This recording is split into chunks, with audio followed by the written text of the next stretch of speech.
बेळगाव महानगरपालिकेने सिटीज 2.0 योजनेसाठी पालिकेच्या वाट्याचा 20% निधी 3 हप्त्यात भरण्यास तयारी दर्शवणारा ठराव मंजूर केला. महापौर मंगेश पवार यांनी सोमवारी झालेल्या महापालिका परिषद बैठकीत ही माहिती दिली. यापूर्वी स्मार्ट सिटीच्या व्यवस्थापकीय संचालिका कविता यांनी सांगितले की विश्वास या नावाने कर्नाटकातील 7 स्मार्ट शहरांमधून बेळगाव शहराची निवड झाली आहे. या योजनेसाठी पालिका तसेच शहर जलपुरवठा मंडळाने 20% निधी द्यावा यासाठी आधीच पत्र पाठवण्यात आले आहे. सुमारे 135 कोटी रुपयांच्या या योजनेवर परिषदेत पूर्वीही चर्चा झाली असून आता त्यास मान्यता देण्याची गरज असल्याचे त्यांनी स्पष्ट केले. 7.5 crores ನಮಗೆ ರಿಲೀಸ್ ಆಗಿದೆ ಹಾಗೂ 85 ಲಕ್ಷ ನಮಗೆ ರಿಲೀಸ್ ಆಗಿದೆ. ಆಮೇಲೆ ಒಂದು ಕಂಡೀಷನ್ ಹಾಕಿದ್ದಾರೆ quadrilateral agreement. This is tentative 75 crores ನಾವು ಸ್ಯಾಂಕ್ಷನ್ ಮಾಡಿದ್ದೇವೆ. ನೀವು ಪ್ರಸ್ತಾವನೆ ಏನಾದರೂ ಅದಕ್ಕಿಂತ ಜಾಸ್ತಿ ಕೊಟ್ಟರೆ we can consider up to 135 ಅಂತ ಹೇಳಿ ಒಂದು ಕಂಡೀಷನ್ ಹಾಕಿದ್ದಾರೆ. ಸೊ 75 ನಾವು ಸ್ಟಿಕ್ ಆನ್ ಮಾಡೋದಿದ್ರೆ ನಮಗೆ ಮಹಾನಗರ ಪಾಲಿಕೆಯಿಂದ 18.75 crores ನಮಗೆ 3 ಕಂತೊಳಗೆ ಕೊಡಬೇಕು. 6.25 crores ನಮಗೆ ಆಲ್ರೆಡಿ ಜಮಾ ಆಗಬೇಕಾಗುತ್ತೆ. ಯಾಕಂದ್ರೆ ಮ್ಯಾಚುರೇಷನ್ ಫೇಸ್ ಒಳಗೇನೆ ಅದು 31/12/2025ಗೆ ಕ್ಲೋಸ್ ಆಗಿತ್ತು. ಮ್ಯಾಚುರೇಷನ್ ಪೀರಿಯಡ್ ಡೆಡ್ಲೈನ್ ಕೊಟ್ಟಿದ್ರು. ತದನಂತರ ಬಹಳಷ್ಟು ಸ್ಮಾರ್ಟ್ ಸಿಟಿಯಿಂದ ಕಾಂಪೋನೆಂಟ್ಸ್ ಫೈನಲ್ ಆಗಲಾರ ಸಲುವಾಗಿ 31 ಡಿಸೆಂಬರ್ 2026ಗೆ ನಮಗೆ ಲಾಸ್ಟ್ ಡೆಡ್ಲೈನ್ ಕೊಟ್ಟಿದ್ದಾರೆ. ಅಷ್ಟರೊಳಗೆ ನಮಗೆ ರಿಕ್ವೆಸ್ಟ್ ಮಾಡ್ತಾ ಇದ್ದೀವಿ ಮಹಾನಗರ ಪಾಲಿಕೆಯಿಂದ ನಮಗೆ 1/3 FD ಡೈರೆಕ್ಷನ್ಸ್ ಪ್ರಕಾರ 1/3 ನಮ್ಮ ಅಕೌಂಟಿಗೆ ಜಮಾ ಆಗಬೇಕು. ಒಂದು ಆಮೇಲೆ ಕಾಂಪೋನೆಂಟ್ಸ್ ಏನಿದೆ ಟಾಟಾ ಕನ್ಸಲ್ಟೆನ್ಸಿ ರಿಪೋರ್ಟ್ ಪ್ರಕಾರ ನಾವು ಫೈನಲ್ ಮಾಡಿದ್ದೀವಿ. ಯಾವ್ಯಾವ ಫೈನಲ್ ಮಾಡಿದ್ದೇವೆ ಅಂತ ಹೇಳಿ ಸಭೆ ಗಮನಕ್ಕೆ ತಗೊಂಡು ಬರ್ತಾ ಇದ್ದೀವಿ. ಅದು ಕಾಂಪೋನೆಂಟ್ಸ್ ಫೈನಲ್ ಮಾಡಿ ಏನಾಗಿದೆ KUIDFC ಇಂದ ಮಹಾನಗರ ಪಾಲಿಕೆಗೆ ನೀವು ಏನು ಪ್ರಸ್ತಾವನೆ ನಾವು ಕೊಟ್ಟಿದ್ವಿ KUIDFCಗೆ ಮತ್ತೆ ಮಹಾನಗರ ಪಾಲಿಕೆಗೆ ನೀವೇನೆ ಅಂತಿಮಗೊಳಿಸಿ, ಯಾಕಂದ್ರೆ 20% ನೀವೇನೆ ಕೊಡ್ತಾ ಇರೋ ಸಲುವಾಗಿ ನೀವೇನೆ ಅಂತಿಮಗೊಳಿಸಿ ನಮಗೆ ಸ್ಮಾರ್ಟ್ ಸಿಟಿ ಅವರು ಸಲ್ಲಿಸಬೇಕು ಅಂತ ಹೇಳಿ ಮಹಾನಗರ ಪಾಲಿಕೆ ಅವರು ಸೂಚಿಸಿದ್ದಾರೆ. ಹೀಗಾಗಿ ನಾವೇನು ಪ್ರಸ್ತಾವನೆ ಮಹಾನಗರ ಪಾಲಿಕೆಗೆ ಕೊಟ್ಟಿದ್ದೇವೆ ಅದು ಅಂತಿಮವಾಗಿ ಮಹಾನಗರ ಪಾಲಿಕೆಯಿಂದ ನಮಗೆ ಅದು ಪ್ರಸ್ತಾವನೆ ವಿತ್ ಲ್ಯಾಂಡ್ ಎಲ್ಲೆಲ್ಲಿ ಲ್ಯಾಂಡ್ ಐಡೆಂಟಿಫೈ ಮಾಡಿದೆ ಅದು ಸಹ ಈಗಾಗಲೇ ಮಾನ್ಯ ಜಿಲ್ಲಾಧಿಕಾರಿಗಳ ಅವರ ಅಧ್ಯಕ್ಷತೆಯಲ್ಲಿ 2 ಸಭೆ ಆಗಿದ್ದೇವೆ. ಆ ಲ್ಯಾಂಡ್ ಕಾಂಪೋನೆಂಟ್ಸ್ ಮತ್ತೆ 20% ನಮಗೆ ಕೊಟ್ಟ ನಂತರ ನಾವು ಅಪೆಕ್ಸ್ ಕಮಿಟಿ ಒಳಗೆ ಇದು ಸಿಟಿ 2ಗೆ ನೋಡಲ್ ಆಫೀಸರ್ ಬಂದು SDM ಡೈರೆಕ್ಟರ್ ಅವರು ನೋಡಲ್ ಆಫೀಸರ್ ಈಗಾಗಲೇ ಆಯ್ಕೆಯಾಗಿ ಆರ್ಡರ್ ಸರ್ಕಾರದಿಂದ ಹೊರಡಿಸಿದೆ. ಅವರಿಗೆ ನಾವು ಕಾಂಪೋನೆಂಟ್ಸ್ ಫೈನಲ್ ಮಾಡಿ ಅವ್ರು ಸಬ್ಮಿಟ್ ಮಾಡಿದ ನಂತರ ಅಪೆಕ್ಸ್ ಕಮಿಟಿ ಮಹುವಾ ಅವ್ರಿಗಿಂದ ಕಾಂಪೋನೆಂಟ್ಸ್ ಫೈನಲ್ ಆದ್ಮೇಲೆ ನೆಕ್ಸ್ಟ್ ಮ್ಯಾಚುರೇಷನ್ ಪೀರಿಯಡ್ ಕಂಪ್ಲೀಟ್ ಆಗ್ತೈತೆ. ನೆಕ್ಸ್ಟ್ ಫೇಸ್ ಇಸ್ ಇಂಪ್ಲಿಮೆಂಟೇಷನ್ ನಾವು ನೆಕ್ಸ್ಟ್ ಫೇಸ್ಗೆ ಕೆಲಸ ಮಾಡಲಿಕ್ಕೆ ನಮ್ಗೆ ಅವಕಾಶ ಆಗ್ತೈತಿ. ಕಾಂಪೋನೆಂಟ್ಸ್ ಬಗ್ಗೆ ತಾವು ಅನುಮತಿ ಕೊಟ್ಟರೆ ನಾವು ಒಂದ್ಸರಿ ಚರ್ಚೆ ಮಾಡ್ತೀವಿ. आमदार अभय पाटील यांनी सांगितले की SFC अनुदान राज्य सरकारने द्यायला हवे होते. 135 कोटी रुपयांच्या सिटीज 2.0 योजनेपैकी 75 कोटी रुपयांचा भाग पालिकेने दिलेला नसून त्याबाबत पालिकेवर आरोप करणे योग्य नाही. ಏನೀಗ SFC ಗ್ರಾಂಟ್ ಇನ್ನೇನು ಕೂಡ ಅಂತಾರಲ್ಲ ರಾಜ್ಯ ಸರ್ಕಾರ ತನ್ನ ಪಾಲಿನ ಹಣ ಬಿಡುಗಡೆ ಮಾಡೋಕ್ಕೆ ತಯಾರಾದ 135 ಕೋಟಿ ರೂಪಾಯಿ ಹೋಗ್ತದೆ. ಇದು ಮೇಡಮ್ ಸರಿ ಅದಲ್ಲ. ಹೀಗಾಗಿ ಉಳಿದಂಥ ಹಣ ಒಂದು ಠರಾವ್ ಮಾಡಿಬಿಟ್ರೆ ನಾವಂತೂ ಮಹಾನಗರ ಪಾಲಿಕೆಯಿಂದ ಇಟ್ಕೊಡ್ತೇವೆ 29 ಕೋಟಿ ರೂಪಾಯಿ, ಅದು 135 ಕೋಟಿ ರೂಪಾಯಿ ರೇಷು. ಉಳಿದಂಥ ಹಣ ಏನು ರಾಜ್ಯ ಸರ್ಕಾರ ತನ್ನ ಪಾಲಿನಿಂದ ಅದ ಅದು ತಗೊಳ್ಬೇಕು. SFCದು ಏನದ ನನಗೆ ತಿಳಿದಿದ್ದು ಹಿಂದೂ ಅಕ್ರಾಯ ಇರ್ತಿತ್ತು, ಮಹಾನಗರ ಪಾಲಿಕೆ ಆದಾಯ ಇರ್ತಿತ್ತು ಅಕ್ರಾಯದಿಂದ. ಅದು ಅಕ್ರಾಯ ಬಂದ ಆದ ನಂತರ ಹಿಂದ್ಗಡೆ ಸರ್ಕಾರಗಳು SFC ಗ್ರಾಂಟ್ಗಳು ಕೊಡತ್ತವೆ. ಹೀಗಾಗಿ ಅದು ಮಹಾನಗರ ಪಾಲಿಕೆಯಿಂದನೇ ಅದು ರೊಕ್ಕ, ಅದು ಸರ್ಕಾರದೇನಲ್ಲ.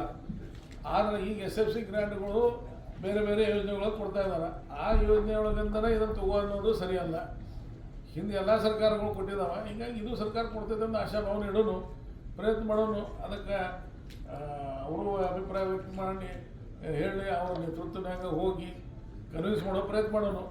ಆತಂತಂದ್ರೆ 135 ಕೋಟಿ ರೂಪಾಯಿಗೆ ಆಗ್ತದೆ. ಆಗಲಿಲ್ಲ ಅಂದರೆ ಏನು ಮಾಡೋಕ್ಕೆ ಸಾಧ್ಯ ನಮ್ಮಲ್ಲಿ?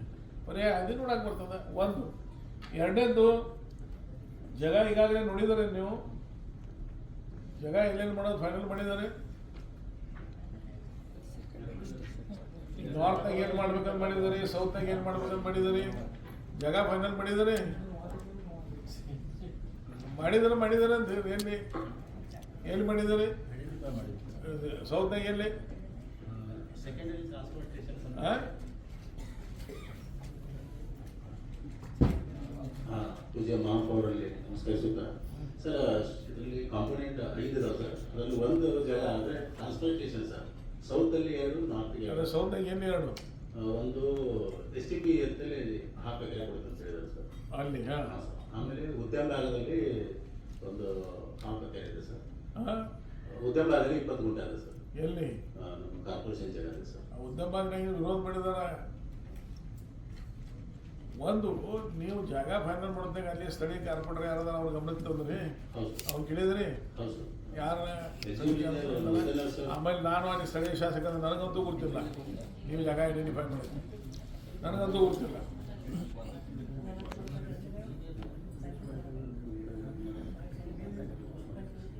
ಅಲ್ಲ ಅದಕ್ಕೆ ಕೇಳಿಲ್ಲ ಮಾಡಿಲ್ಲ ಆದ್ರೆ ಅದು ಜಾಗ ಮಹಾನಗರ ಪಾಲಿಕೆದಿಂದ ಮಾಡ್ರಿ, ನಮ್ದೇನು ಬಂದಿರಲಿಲ್ಲ ಮಾಡಿ ಮುಂದುವರ್ಸಿಬಿಡ್ರಿ. ಅಲ್ಲಿ 20 ಗುಂಟೆ ಇದು 20 ಗುಂಟೆ ಸೌತದೇನು ಅಲ್ಲಿ 20 ಗುಂಟೆ ಒಳಗೆ ಏನು ಮಾಡೋರು ಅನ್ನೋದು ಒಂದು ಗಮನಕ್ಕೆ ತೊಗೊಂಬರ್ರಿ.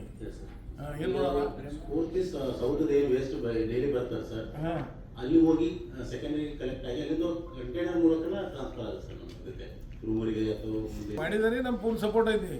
ಅದನ್ನು ನಾವು ಅದೇವಲ್ಲ ಜೀವಂತ. नॉर्थ इनके साउथ रिली ಎಲ್ಲ ಮಾಡ್ತಾ ಇದ್ದಿಲ್ಲ ಬಾಗಿಲಿನ ಜಾಗ ಯಾರ್ಯಾರು ಅದಾರೋ ಮತ್ತೆ ನೀವು ಅಧಿಕಾರಿಗಳು ಹಿಂಗೆ ತಪ್ಪು ಮಾಡಕ್ಕೆ ಹೋಗ್ಬೇಡ್ರಿ. ಇಲ್ಲದ್ರ ಮಧ್ಯೆಗೆ ತೊಂದರೆ ಆಗ್ಬಾರ್ದು ಅಂದ್ರೆ ಮಾಡ್ರಿ. ಉತ್ತರದಾಗ ಮಾಡ್ಬೇಕಾದ್ರೆ ಶಾಸಕರು ಕೇಳಿ ಮಾಡೋದು, ದಕ್ಷಿಣದಾಗ ಮಾಡ್ಬೇಕಾದ್ರೆ ಯಾರು ಕೇಳೋದು ನಿಮ್ಮ ನಿವಾರಣೆ ಮಾಡೋದು. ಆ ಕಾರ್ಯಪದ್ಧತಿ ಬಗ್ಗೆ ಹೇಳತ್ತಂದ ನಿಮಗೆ ಬೇರೆದೇನಿಲ್ಲ. ಹಾಂ ಜೋನಲ್ ಕಮಿಷನರ್ ಮಾಡ್ಬಿಟ್ಟಿದ್ದಾರೆ. ಯಾರು ಝೋನಲ್ ಕಮಿಷನರ್ ಅವ್ರ ಸೌತಿಗೆ ಯಾರ ಹೆಸರು ಹೇಳಿಲ್ಲ ನಾನು. ಈಗ ಆಗಿ 2 ತಿಂಗಳಾಗಿ ಹೋಗತ್ತೀಗ ಅದು. ಕೇಳಿ ಮಾಡಿ.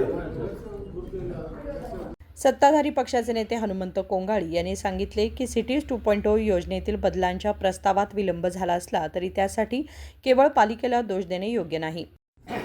ಮಹಾನಗರ ಪಾಲಿಕೆಯಿಂದ ಹಿಂದೆ ಮಹಾಪೌರರ ಕೋಟಡಿಯಲ್ಲಿ ಅದರ ಎಕ್ಸ್ಪರ್ಟ್ಸು ಮುಂದೆ ಅವ್ರು ಯಾರು ಏನು ಸ್ಮಾರ್ಟ್ ಸಿಟಿ ಅವರೆಲ್ಲರೂ ಇಂಜಿನಿಯರ್ಸು ಮತ್ತು MD ಅವರ ತೆಗೆದುಕೊಂಡು ನಮ್ಮ ಕಮಿಷನರ್ ಕರ್ಕೊಂಡು ಕಾರ್ಪೊರೇಷನ್ ಕಮಿಷನರ್ ಕರ್ಕೊಂಡು ರೂಲಿಂಗ್ ಅಪೋಸಿಷನ್ದವ್ರನ್ನೂ ಕರೆದಿದ್ದು ನಾವು ಅವತ್ತಿನ ದಿವಸ ಇದಕ್ಕೆ ಏನು ಡಿಸ್ಕಷನ್ ಮಾಡಿಬಿಟ್ಟು ಈ 135 ಕೋಟಿ ರೂಪಾಯಿ ನಮ್ಮ ಮಹಾನಗರ ಪಾಲಿಕೆಗೆ ಬಂದದ. ಸಿಟೀಸ್ 2ದಲ್ಲಿ 7 ಕರ್ನಾಟಕದಲ್ಲಿ ಇರ್ತಕ್ಕಂಥ ಸಿಟಿ ಒಳಗೆ ಸ್ಮಾರ್ಟ್ ಸಿಟಿ ಒಳಗೆ ನಮ್ಮ ಬೆಳಗಾವ 1ನೇ ಸ್ಥಾನ ಬಂದದ. ಅದಕ್ಕಾಗಿ ನಮಗೆ ಈ ಯೋಜನೆ 2ನೇದು ಸಿಟೀಸ್ 2 ಬಂದದ. ಇದನ್ನು ಕೈ ತಪ್ಪಬಾರ್ದು ಅನ್ನೋ ಉದ್ದೇಶದಿಂದ ನಾವು ಅವತ್ತಿನ ದಿವಸ ಡಿಸ್ಕಷನ್ ಮಾಡಿ ಎಲ್ಲರೂ ಕುಡ್ಕೊಂಡು ಇದಕ್ಕೇನು 135ಕ್ಕೆ 27 ಕೋಟಿ ಒಳಗೆ 9 ಕೋಟಿ ಇಂಟು 3 ಅಲ್ಲಿ ಕನ್ಸ್ ಹೇಳಿದಾರೆ. ಅದನ್ನು ನಾವು ಕೊಡಕ್ಕೆ ತಯಾರದ ಜೊತೆ ಅವತ್ತಿನ ದಿವಸ ಹೇಳಿದ್ವಿ. ಆದರೆ ಅದನ್ನು ಯಾಕೆ ಈ ರೀತಿ ಆಗತ್ತಿತ್ತು ಗೊತ್ತಿಲ್ಲ. ಅದನ್ನ ಇಮಿಡಿಯೇಟಾಗಿ ನೀವು ಇದು ಮಾಡ್ರಿ ಅಂದ್ರು. ಅದಲ್ಲದೆ ಇದ್ರಾಗ ಒಂದು ಘಟನೆ ನಡೀತು ಮೊನ್ನೆ ದಿವಸ. ಸಾಹೇಬ್ರಿಗೆ ಗೊತ್ತೈತೆ, ಕಮಿಷನರ್ ಸಾಹೇಬ್ರು ಹೇಳ್ಬೇಕಾಗಿತ್ತು, ಅದನ್ನ ತಾವು ಕೂಡ ಹೇಳ್ಬೇಕಾಗಿತ್ತು. MD ಅವರು ಈ ಪ್ರೊಜೆಕ್ಟ್ ರಿಪೋರ್ಟನ್ನು ತೊಗೊಂಡು ಹೋದಾಗ ಈ ನಿಮ್ಮ ಕಡೆಯಿಂದ ಪ್ರೊಜೆಕ್ಟ್ ರಿಪೋರ್ಟ್ ರಿಜೆಕ್ಟ್ ಆಗಿ ಬಂದು ಅದನ್ನು ರೀಸಬ್ಮಿಟ್ ಮಾಡಿದ್ರೆ ಇಲ್ಲಿವರೆಗೆ ಡಿಲೇ ಆಗಿ ಮಹಾನಗರ ಸ್ಮಾರ್ಟ್ ಸಿಟಿಯಿಂದ ಡಿಲೇ ಆಗ್ತಾ ಇದೆ. ಮಹಾನಗರ ಪಾಲಿಕೆಯಿಂದ ಅಲ್ಲ, ನಮ್ಮ ಮಹಾನಗರ ಅಧಿಕಾರಿಗಳ ಕಡೆಯಿಂದನೂ ಅಲ್ಲ. ಅವ್ರ ಅಧಿಕಾರಿಗಳ ಕಡೆಯಿಂದ ಆದ್ರೆ ಅಧಿಕಾರಿಗಳನ್ನ ತಂದವರು ಕರ್ನಾಟಕ ಸರ್ಕಾರ, ಅವರು ಹೊಣೆಗಾರರ ಹೊರತಾಗಿ ನಾವಲ್ಲ. ಇದನ್ನ ಪದೇ ಪದೇ ಇದನ್ನು ಗುಬಿ ಕುದಿಸುವಂಥ ಕೆಲಸ ನಮ್ಮ ಮೇಲೆ ಯಾಕೆ ಆಗತೈತಿ? ಇದು 1ನೇ ಪ್ರಶ್ನೆ. ನನ್ನ 2ನೇದು, ನೀವು ಪ್ರೊಜೆಕ್ಟ್ ರಿಪೋರ್ಟ್ ಅದನ್ನು ನೀವು ಚೇಂಜ್ ಮಾಡ್ಕೊಂಬರಿ, ಇದು ರಿಜೆಕ್ಟ್ ಆಗೈತೆ ಅಂದಾಗ ಅದನ್ನ ಇಮಿಡಿಯೇಟಾಗಿ ನೀವು ಅದನ್ನು ಸ್ಪಂದನೆ ಮಾಡಿ ಅದನ್ನು 2ನೇ ರಿಪೋರ್ಟ್ ತೊಗೊಂಬಂದಿಸಿಂದ ಈಗ ಮೊನ್ನೆ ನಾವು ಒತ್ತಾಯ ಮಾಡಿ ಮತ್ತು ಸಾಹೇಬ್ರಿಗೆ ಹೇಳಿ ಇದು ಮಾಡಿ ಇಡಿಸಿ ಆ ಪ್ರೊಜೆಕ್ಟ್ ರಿಪೋರ್ಟ್ ಕೊಟ್ಟಾರ ಅವರು. ಅದ್ರಾಗ ಏನೈತಿ ಸ್ವಚ್ಛತೆಗೆ ತಕ್ಕಂಥ ಏನು ಇವ್ರು ಹೇಳಿರಲ್ಲ ಮೇಡಮ್ ಅವರು, ಆ ಬೇಸಿಸ್ ಮೇಲೆ ಇದನ್ನು ನಾವು ಮಾಡಬೇಕಾಗಿದೆ. ಎನ್ರೋಲ್ಮೆಂಟ್ ಸಲುವಾಗಿ ಆಯ್ತು. ಇದು solid waste and management relative ಇರತಕ್ಕಂಥ ಪ್ರಾಜೆಕ್ಟ್ ಇದು. ಅದಕ್ಕೆ ನೀವು ಇಮಿಡಿಯೇಟಾಗಿ ಈಗ ನಮ್ಮಲ್ಲಿ ದಕ್ಷಿಣ ಶಾಸಕರು ಉತ್ತರ ಶಾಸಕರು 2 ಇದನ್ನು ತೋರಿಸಿದ್ದಾರೆ ಸದ್ಯಕ್ಕೆ ಇಂಥಲ್ಲಿ. ಅದನ್ನ ಇಮಿಡಿಯೇಟ್ ಅದು ಎಲ್ಲಿ ಹೊರವಲಯದಾಗಿತ್ತಂದ್ರೆ DC ಅವರು ಇದು ಮಾಡಿಕೊಡ್ಬೇಕು.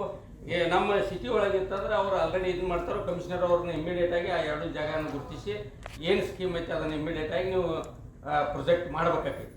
ಮತ್ತು ಅದಕ್ಕೆ ನೀವು ಬೇಕಾದಂಥ ಎಕ್ಸ್ಪರ್ಟ್ನು ತೊಗೊಂಡು ಮಾಡ್ರಿ ಅಂತ ಹೇಳಿದ್ವಿ ನಾವು. ಮತ್ತು ನಮ್ಮ ವತಿಯಿಂದನೇ ಮಾಡ್ಬೇಕಾಗಿತ್ತಾರೆ. ಇದನ್ನ SP ಮತ್ತು ಅದನ್ನ ಸಪ್ರೇಟ್ ವಿಂಗ್ ಯಾಕೆ ಮಾಡ್ಬೇಕಾಗಿತ್ತು ನಾವು? ಅದಕ್ಕೆ ನಿಮ್ಗೆ ಸಪ್ರೇಟ್ ವಿಂಗ್ ಮಾಡಿದ್ದು. ದಯವಿಟ್ಟು ಇದನ್ನು ಇಮಿಡಿಯೇಟಾಗಿ ಇದನ್ನು ತೊಗೊಂಡು ಈ ಪ್ರೊಜೆಕ್ಟ್ ಕೈ ಬಿಡ್ದಂಗೆ ಮಹಾನಗರ ಪಾಲಿಕೆ ಜನತೆಗೆ ನಾವು ಕೊಡಬೇಕಾಗಿದೆ ಇಮಿಡಿಯೇಟಾಗಿ. ಮತ್ತು ಇದು ಏನು ನೀವು ಪ್ರೊಜೆಕ್ಟ್ ತೋತಿರಲ್ಲ 135 ಅದ್ರದ್ದು ನಾವು ಇಮಿಡಿಯೇಟ್ಲಿ ಅದರ ಸೇರ 20% ಅದ, ನಮ್ಮ ಕೇಂದ್ರ ಸರ್ಕಾರ 40% ಅದ, ಇನ್ನು 40% ರಾಜ್ಯ ಸರ್ಕಾರ ಕೊಡಬೇಕಾಗೈತಿ. ಆ ರಾಜ್ಯ ಸರ್ಕಾರನ ಒಪ್ಪಿಸಿ, ಯಾಕಂದ್ರೆ SFC ಗ್ರ್ಯಾಂಟ್ದಾಗ ಬರ್ತಕ್ಕಂಥ ಇದ್ರ ಫಂಡ್ದೊಳಗೆ ತಗೋರಿ ಅದ್ರಾಗ ತಗೋರಿ ಯಾಕೆ ಹೇಳತೈತಿ ಈ ರೀತಿ ನೀವು ಗೊತ್ತಾಗೋದು ನಮ್ಗೆ. ಅದ್ರ ಬಗ್ಗೆ ನೀವು ಕ್ಲಿಯರ್ ಮಾಡಿ. ಹಾಂ ಎಲ್ಲರಕ್ಕೆ ಹೇಳ್ತಾರ ಮತ್ತು ನಮ್ಮ ತೊಳಗೆ ತಗೋರಿ ಅಲ್ಲೇ ಸೆಟ್ಲ್ ಮಾಡ್ರಿ ಅಂದ್ರೆ ಈ ರೀತಿ ಯಾವುದೇ ಗೌರ್ಮೆಂಟ್ದೊಳಗೆ ನಡೆದಿಲ್ಲ. ಅದನ್ನ ಹೇಳ್ರಿ ಸಾಹೇಬ್ರು ಹೇಳ್ರು, ಇಲ್ಲಿ ನಮ್ಮ ಸಾಹೇಬ್ರು ಹೋದರು, ಅವರು ಹೇಳ್ಬೇಕಾಗೈತಿ ಕ್ಲಿಯರ್ ಮಾಡಿ. ಇದನ್ನು ಸರ್ಕಾರದಿಂದ ಅನುದಾನ ತಂದ ಇದನ್ನು ಮಹಾನಗರ ಪಾಲಿಕೆ ಏನು ಮಹಾಜನತೆಗೆ ನಾವು ಒದಗಿಸ್ಬೇಕಾಗೈತಿ. ಇದ್ರಾಗ ಏನಾರ ತಪ್ಪಂದ್ರೆ ಅವ್ರು ಯಾರು ನೇರ ಹೊಣೆಗಾರ ಹಾಕಾರಪ್ಪ ಅಂದ್ರೆ ಇದು ರಾಜ್ಯ ಸರ್ಕಾರ ಹೊಣೆಗಾರ ಆಕೈತಿ. ಅದಕ್ಕೆ ಆ ರೀತಿ ಆಗಕ್ಕೆ ಬಿಡಬಾರ್ದು. ಇದನ್ನ ಎಲ್ಲ ಕೂಡ ನಾವು ಮಹಾನಗರ ಪಾಲಿಕೆಗೆ ಒದಗಿಸ್ಕೊಂಡು ಅದಕ್ಕೆ ನಾವು ಸಂಪೂರ್ಣ ಬೆಂಬಲ ಐತಿ. ಇವತ್ತಿನ ದಿವಸ ಏನು ಕರಾವು ಇಟ್ಟಾರೆ ನೀವು, ನಿಮ್ಮ ಸಲುವಾಗಿ ಲೇಟ್ ಆಗಿದೆ. ಈಗ ರಿಜೆಕ್ಟ್ ಆಗಿ ಮತ್ತೊಮ್ಮೆ ನೀವು ಅಲ್ಲಾಡತ್ತೀರಿ ಅಧಿಕಾರಿಗಳು, ಅದರಿಂದ ಲೇಟ್ ಆಗಿದೆ. ನಮ್ಮ ಕಡೆಯಿಂದಿಲ್ಲ, ನಾವು ಅವತ್ತೇ ನಿಮ್ಗೆ ಹೇಳಿಬಿಟ್ಟಿದ್ವಿ. ನಾವು ಯಾವ ಇದ್ರಾಗ ನಾವು ಹೊಂದಿಸಿದ್ವಿ, ನಮ್ಮ ಟೇಕ್ ಏನು ಬಜೆಟ್ ಐತಿ, ನಮ್ಮ ಟೇಕ್ ರೆಡಿ ಐತಿ ಅಂತ ಹೇಳಿದ್ವಿ ನಾವು. ಅದನ್ನು ನಿಮ್ಮ ಕಡೆಯಿಂದ ಇವತ್ತು ಇಲ್ಲಿ ಬಂದದ ಈ ಸಬ್ಜೆಕ್ಟ್. ಈಗ ನಾವು ಕಟ್ಟಾಕ ನಾವು ಅದನ್ನ ಇಮಿಡಿಯೇಟಾಗಿ ರೆಡಿ ಮಾಡ್ಕೋಬೇಕಾಗತ್ತೆ. ನಮ್ಮ ಅಕೌಂಟ್ ಆಫೀಸರ್ಗೆ, ನಮ್ಮ ಕಮಿಷನರ್ ಸಾಹೇಬ್ರಿಗೆ ಹೇಳ್ತೀವಿ ನಾವು, ಏನು ನಾವು ಅಂತಿಕೆ ತುಂಬಬೇಕಾಗಿಲ್ಲ, ಡಿವೈಡೆಡ್ ಬೈ 3 ಕಂತ್ಸ್ ಹೇಳ್ಯಾರಲ್ಲ, ಆ ರೀತಿ ನೀವು ತಯಾರು ಮಾಡ್ಕೊಂಡು ಇಮಿಡಿಯೇಟಾಗಿ ಇದನ್ನ ರೆಡಿ ಮಾಡಿ ಕೊಡ್ಬೇಕಂತ विनंती ಮಾಡ್ತೀನಿ. ಅದ್ರಾಗ ಏನು ತಮ್ಮದು ಏನು ಇದೈತೆ ಹೇಳ್ತೀನಿ. स्मार्ट सिटी अधिकाऱ्यांकडूनही विलंब झाला असून पालिकेचा 20% निधी देण्यास आम्ही तयार आहोत, असे त्यांनी स्पष्ट केले. नजीम बेडगेरी, KMM मराठी, बेळगाव.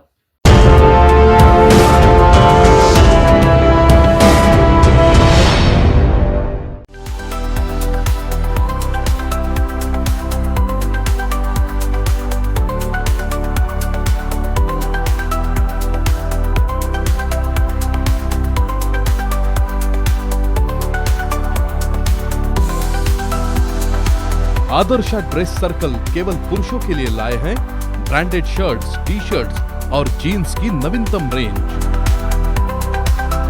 आदर्श ड्रेस सर्कल, खड़े बाजार, बेलगावी।